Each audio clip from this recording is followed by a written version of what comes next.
राष्ट्रवादीचे मुळशी तालुका अध्यक्ष राजेंद्र हगवणे यांच्या अडचणीत वाढ होण्याची शक्यता आहे। हगवणे यांची सून वैष्णवी हिने गळफास घेऊन आत्महत्या केल्याने एकच खळबळ उडाली होती।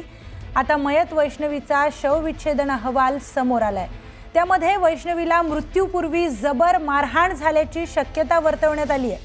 नेमका हाच आरोप वैष्णवी यांच्या कुटुंबियांनी देखील केला होता। तर वैष्णवी यांच्या मृतदेहावर देखील बेदम मारहाण केल्याचे व्रण स्पष्ट दिसून येत असल्याने आता राजेंद्र हगवणे आणि त्यांच्या कुटुंबियांनी वैष्णवी सोबत काही बरे वाईट केले होते का असा प्रश्न विचारला जातोय। आपल्यासोबत स्वतः सर आहेत। सर, खरं तर या संपूर्ण प्रकरणाकडे अत्यंत गांभीर्याने तुम्ही बघता आहात आणि याचा तपासही चाललाय। आता जो शवविच्छेदन अहवाल आलाय त्यामध्ये काय नेमकं सांगितलं गेलं? त्याच्यामध्ये डॉक्टरांच्या मार्गदर्शनानुसार CAची मदत घेण्याच्या दृष्टीने आणि पुढील डिटेल्स मिळण्यासाठी जो हँगिंगचा जो प्रकार आहे तो अँटीमॉर्टम आहे का पोस्टमॉर्टम आहे त्या दृष्टिकोनातून वैद्यकीय सल्ला मिळवण्यासाठी डॉक्टरांच्या सल्ल्यानुसार आपण CAची मदत घेत आहोत। त्या बाबतीतलं CAचं विश्लेषण आल्यानंतर त्यामध्ये पुढील कारवाई होईल आणि या गुन्ह्याचा गांभीर्याने तपास चालू असताना आम्ही वेगवेगळ्या 3 टीम केलेल्या असून त्याच्यामध्ये सायंटिफिक एव्हिडन्स, टेक्निकल एव्हिडन्स गोळा करण्याचं काम, त्याचबरोबर गुन्ह्याचा प्रोग्रेस आणि आरोपींना मिळालेली उद्यापर्यंतची पोलीस अर्थातच मृत्यूचं काय नेमकं कारण सांगितलं अहवालामध्ये शरीरावरील मारहाण आणि हँगिंग, त्याचबरोबर आणखीन नक्की कारण समजण्यासाठी आपण CAची मदत घेत आहोत अशा प्रकारचं आहे। ते पूर्णतः PM अहवाल नाही। PM अहवाल हा CAचं हे आल्यानंतर येतो। हे ॲडव्हान्स PM अहवाल आहे, त्याला ॲडव्हान्स सर्टिफिकेट। हा सगळा प्रकार हुंडाबळीचा प्रकरण दिसते आहे। त्या प्रकारचे गुन्हे दाखल झाले। आत्तापर्यंत जो तपास झाला आहे त्या तपासामध्ये हगवणे कुटुंबांनी काय काय चीजवस्तू घेतल्या होत्या हुंड्यामध्ये, काय समोर आलं?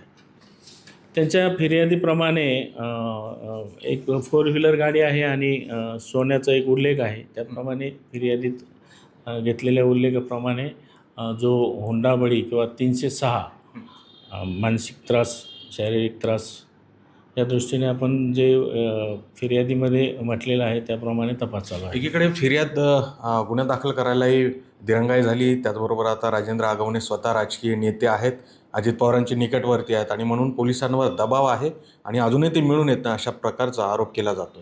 नाही, अशा प्रकारचं काही नाही। गुन्हा दाखल होण्यासाठी देखील उशीर झालेला नाही। आपण ताबडतोब इन कॅमेरा PM झाल्यानंतर तक्रारदार यांच्या तक्रारीनंतर गुन्हा दाखल केलेला आहे। वैष्णवीच्या मृत्यूने पूर्ण पंचकृषीमध्ये हळहळ व्यक्त केली जाते, मात्र सगळ्यात जास्त अर्थातच दुःख होते ते त्यांच्या कुटुंबियांना। माझ्यासोबत स्वतः वैष्णवीच्या आई वडील आहेत। जसं मी म्हणत होते की याच हाताने तिला वाढवलं, मोठं केलं आणि अंत्यसंस्कार करावा लागले। किती लाडात आपली पोरगी वाढली होती। 20 वर्षात तिला कधी हाताला एका बोटाने हे केलं नाही, पण आज मी ज्या दिवशी डेड बॉडी पाहिली तर तिला खालून वर अशी एक जागा ठेवली नव्हती की तिचं काळी निळी करून टाकली होती। तिला खरं तर तिच्या आवडीच्या मुलासोबत लग्न लावलं, तिच्या आवडीच्या मुलासोबत लग्न लावलं, पण मला लग्न हे करताना माझ्याकडे 51 तोळ्याची मागणी केली। ही मूळ चांदीची भांडीची मागणी केली, फॉर्च्युनर गाडीची मागणी केली। मी MG हेक्टर गाडी बुक केलेली 25 लाखाची। मला ते पाहुणे साखरपुडा झाल्यानंतर मला ते पाहुणे असं म्हणले की मला ती MG हेक्टर नको आहे, मला फॉर्च्युनरच पाहिजे। मी फॉर्च्युनर गाडी पण 4 दिवसात लग्नाला मांडायची म्हणून ती पण घेतली। त्या सगळ्या वस्तू दिल्या, गाडी दिली, सोनं दिलं, चांदी दिली, कपडा लत्ता दिला। आधी दिवाळी आली, समजा दिवाळीला अंगठी, अधिक मासातही तिला चांदीचं ताट, दिवा, सगळ्या कुटुंबाला कपडा लत्ता सगळं दिलं, कारण मला वाटलं की तिच्या सुखासाठी मी तिला सगळं दिलं। त्यानंतर श्रावण महिना, गणपती गौरी आले। गणपतीच्या वेळेला ती आली। आल्यानंतर तिच्या सासूने आमच्याकडं गौरी मागितल्या, म्हणले तुझ्या आईकडून तुम्ही गौरी घेऊन या। मग चांदीच्या गौऱ्या त्यांनी मागितल्या आमच्याकडे। आमच्या मुलीला सांगितलं की तुझ्या आईकडून, आईवडिलांकडून चांदीच्या गौऱ्या आण। त्या चांदीच्या गौऱ्याचे त्यांच्या व्हिडिओ मागण्या दरवेळेस वाढत गेल्या, दरवेळेस वाढत गेल्या आणि आपण दरवेळेस ते पूर्ण करत गेलो. कधीतरी मुलीचं मन समजून घेतलं असतं त्यावेळेस. आता खूप दुःख होतंय आपल्याला, खूप दुःख होतंय. कारण की त्या केवळ मागण्या नव्हत्या, त्या मागण्याबरोबर तिला तेवढ्या पद्धतीने टॉर्चर केलं टॉर्चर जायचं. करत होते, खूप टॉर्चर करत होते. पण तिने आम्हाला नवीन नवीन काहीच सांगितलं नाही. ज्यावेळेस गौरी मागितल्या त्याच्यानंतर ती थोडे थोडे दिवसांनी यायची, म्हणायची पैसे मागितले ते, कधी सासूने मागितले म्हणायची, कधी नवऱ्याने मागितले म्हणायची, कधी नंदेचं नाव घ्यायची. असे दरवेळेस म्हणायची पप्पांना सांग तू द्यायला. मग मी ह्यांना सांगायची दीदी रडती अहो, तिला खूप त्रास होतोय. पण तिच्या संसारासाठी आम्ही तिला देत गेलो. व्हिडिओ सुरेश पाटील सह गोविंद वाकडे, न्यूज 18 लोकमत, पिंपरी चिंचवड. वैष्णवीच्या मृत्यूपूर्वी तिचा अमानुष छळ केला जात होता आणि तिला वारंवार पैशाची देखील मागणी केली जात होती, असे आरोप तिच्या कुटुंबियांनी केलेले आहेत. आपण बघतोय की वैष्णवीच्या लग्नामध्ये जी आलिशान फॉर्च्युनर गाडी देण्यात आली होती हुंडा म्हणून, ही गाडी आता बावधन पोलिसांनी जप्त केलेली आहे आणि अर्थातच यासह 51 तोळे सोनं देखील दिल्याची माहिती स्वतः वैष्णवीच्या कुटुंबियांनी दिलेली आहे आणि पोलीस त्याचा देखील तपास करतात. मात्र साधारण 40 ते 45 लाख रुपये किमतीची ही आलिशान फॉर्च्युनर गाडी हुंड्यामध्ये घेतल्या गेली होती आणि याच लग्न समारंभामध्ये अजित पवारांनी या गाडीची चावी नवऱ्या मुलाला शशांकला दिली होती.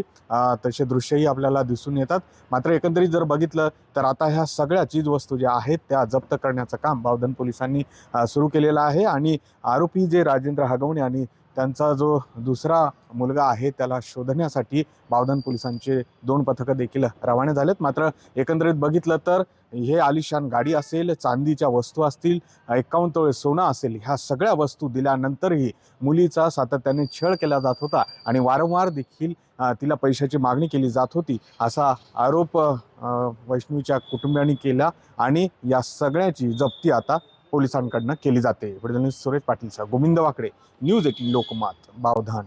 सगळ्या जिल्हाधिकाऱ्यांनी लिंकिंग संदर्भात कृषी केंद्रांना कडक निर्देश दिलेत. कंपन्या सक्ती करत असेल तर त्यांच्यावर कारवाई केली पाहिजे आणि ज्या कंपन्यांकडून खतांचा माल येतो तेच लिंकिंग करायला लावत असेल तर अशा मोठ्या कंपन्यांवरही आपण कारवाई करूयात.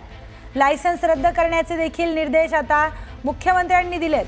तर टूथफुल बियाण्यांसंदर्भात ट्रेसिंग होणार आणि सारथी पोर्टलवर देखील टूथफुल बियाण्यांची नोंदणी होणार आहे. बोगस बियाण्यांना चाप लावण्याकरिता मुख्यमंत्र्यांकडून हे निर्देश देण्यात आलेले आहेत. तर लायसन्स रद्द करण्याचाही निर्णय घेणार असं देखील वक्तव्य मुख्यमंत्री देवेंद्र फडणवीस यांनी केलंय.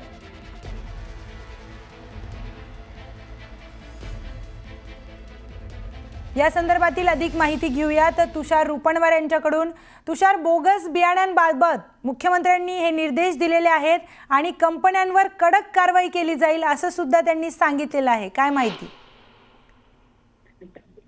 सुवर्ण, आपण जर पाहिलं असेल तर आता खरीप हंगामासंदर्भातली आढावा बैठक मुख्यमंत्री देवेंद्र फडणवीस यांच्या अध्यक्षतेखाली आयोजित करण्यात आलेली आहे आणि या बैठकीला सर्व जिल्ह्याचे पालकमंत्री आणि आपल्याला अधिकारी उपस्थित राहिल्याचं पाहायला मिळतंय. या बैठकीमध्ये प्रामुख्याने मुख्यमंत्री देवेंद्र फडणवीस यांनी सर्व जिल्हाधिकाऱ्यांना सूचना दिलेल्या आहेत की बोगस बियाण्यांसंदर्भामध्ये आता ट्रेसिंग होताना पाहायला मिळणार आहेत आणि या बोगस बियाण्यांना चाप लावण्यासाठी स्वतः मुख्यमंत्री देवेंद्र फडणवीस यांनी कृषी आयुक्त असेल किंवा तत्सम सर्व प्रमुख आयुक्तांना आपल्याला निर्देश दिल्याचं देखील पाहायला मिळतंय.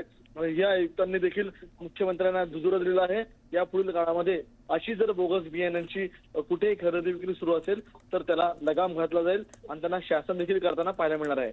निश्चितच तुषार, धन्यवाद आपण दिलेल्या सविस्तर माहितीसाठी.